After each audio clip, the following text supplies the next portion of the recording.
So after spending so much time with Shin and Heisuke in the prison, it's time to finally cut back to Sakamoto and see what he's been up to during this little time skip. Last time that we checked in with Sakamoto, he was unable to learn anything new from Kindaka, the previous leader of the Order, despite training his hardest and fighting him to the best of his ability. And to be fair, the fact that Kindaka is the speed demon Sonic the Hedgehog incarnate himself definitely lends an impressive sight to Sakamoto to show how far he's come. However, after encountering Mr. Torres, one of the brand new Order members that was recruited by the new leader of the Order, Oki, who's been away overseas for most of the entire series, Sakamoto finds out that even this level of power is not enough to stand against the people that are hunting him down. Torres is an assassin that has been working with the JAA for over 50 years and has racked up an insane large amount of debt with the organization because he keeps taking out loans and putting it towards awful gambling decisions. It's unclear, but he owes like billions of yen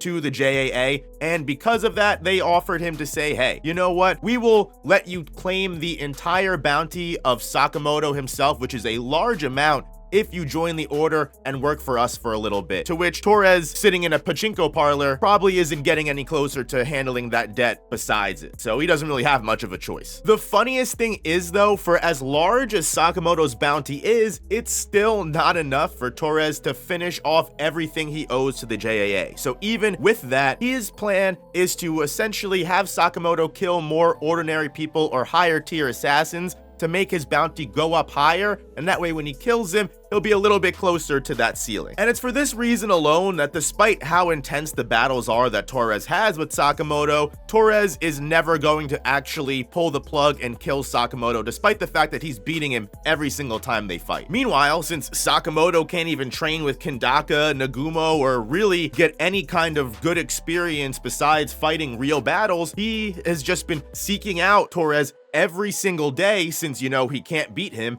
and just fighting him over and over again to try and pick up what he just can't figure out that he's missing. To no avail, by the way, because when we do cut back to Sakamoto, this is his 5th loss that we're watching him go through. He just cannot beat Torres's sand blasters, which, to be honest, I'm not sure where Torres is getting all of the sand from. That might be a good 75% of his debt, to be honest. Have you ever checked out sand? It's probably expensive. However, it's not because Sakamoto isn't strong or anything. Torres outright says that Sakamoto is frankly just boring. He keeps coming at Torres barehanded, trying to make whatever is in the environment his weapon. That may have been able to get him this far in the series, but Torres admits that just being a jack of all trades isn't enough to get him by at this level. Sakamoto needs to hunker down and find a specialty that separates him apart from your average Order member, which saying an average Order member is one thing, but it makes sense when you actually consider that people like Osaragi have mastered their buzzsaw, Shishiba's mastered the hammer. These are weapons, so to speak, that these characters have been training with and using for their entire lives,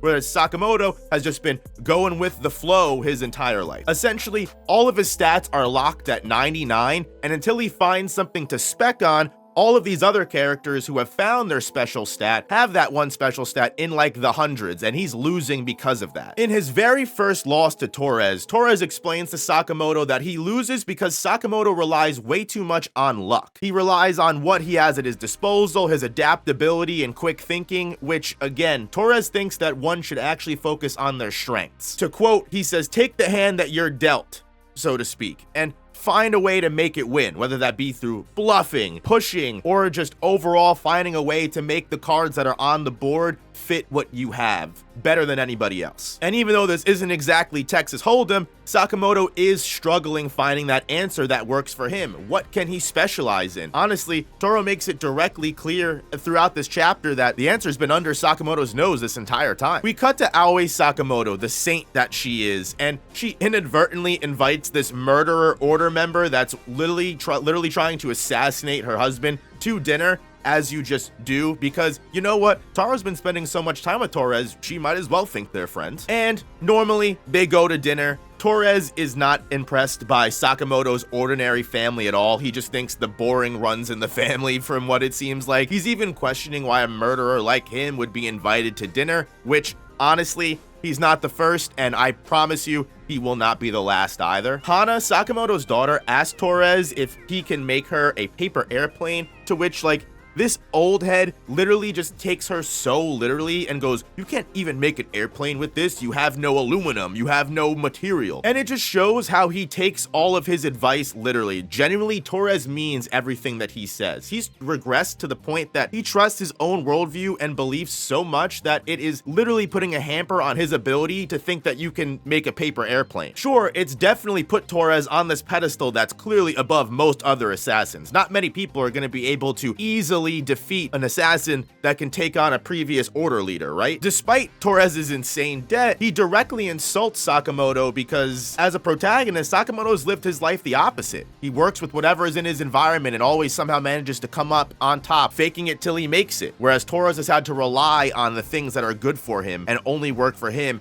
and toss aside whatever doesn't work. However, it's cute that these two characters are actually able to teach each other something in this moment, because Torres is surprised that Hana is able to make an airplane out of paper. Like, he loses his mind. Presumably, I imagine he's just never seen this done before, but he's like, "Oh my god, you made this so effortlessly and your hands aren't even blistered. How did this happen?" And he's like just as shocked watching Aoi Sakamoto cook dinner. Like, the way that she's able to manage her entire cooking setup, like a hibachi grill, and just starts flipping the skillet and moving all these different things around. Like, she flawlessly manipulates her kitchen and all of its tools, and Torres is blown away by this. Sakamoto even steps in to replace Aoi for a moment. At that moment that Torres realizes that Sakamoto has had his stats spec this entire time. Neither Aoi or Sakamoto are putting much effort into completely wielding all of these different tools and weapons like it's nothing. Whereas, again, Torres just tried to make a point that most people can only specialize in one set of weapons. Torres thinks that Sakamoto's been holding back this entire time and has been going easy on him in their fights, to which Sakamoto's kind of very confused, not realizing again that his mastery of,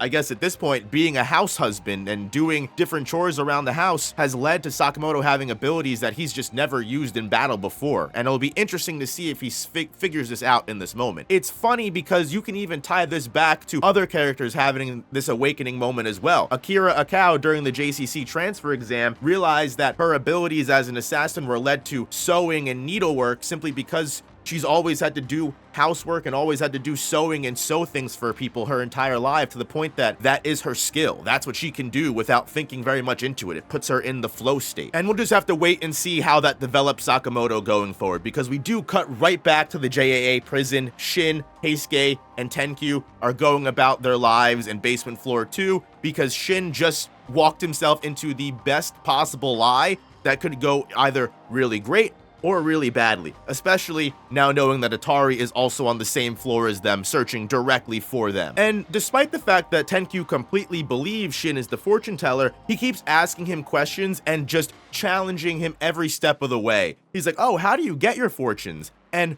"Oh, misfortune's about to come? I want to see what this misfortune is," despite the fact that he literally could have died. But thankfully, with the help of Heisuke, Shin is very much able to play very convincingly into this disguise, to the point that Tenkyu fully believes Shin's whole command of, "Hey, if you want to patch up things with your friend, just stop killing people." A lot of people thought that Shin was going to control Tenkyu with his little ESP speech ability, but so far that doesn't seem to be the case. That seems to be a very complex command. Maybe when he figures out his full abilities, he can do it, but as of right now, Tenkyu needs to be goaded into not killing. However, everything falls apart as soon as Tenkyu reveals why he and Slur even got into a big fight to begin with. Tenkyu reveals that Shin telling him that his fortune to not kill people, leading to him repairing things with his friend, is pretty spot on, because the whole reason Slur and him got into a fight was because Tenkyu wanted to kill Aoi and Hana Sakamoto, Sakamoto's wife and daughter, in order to get back at him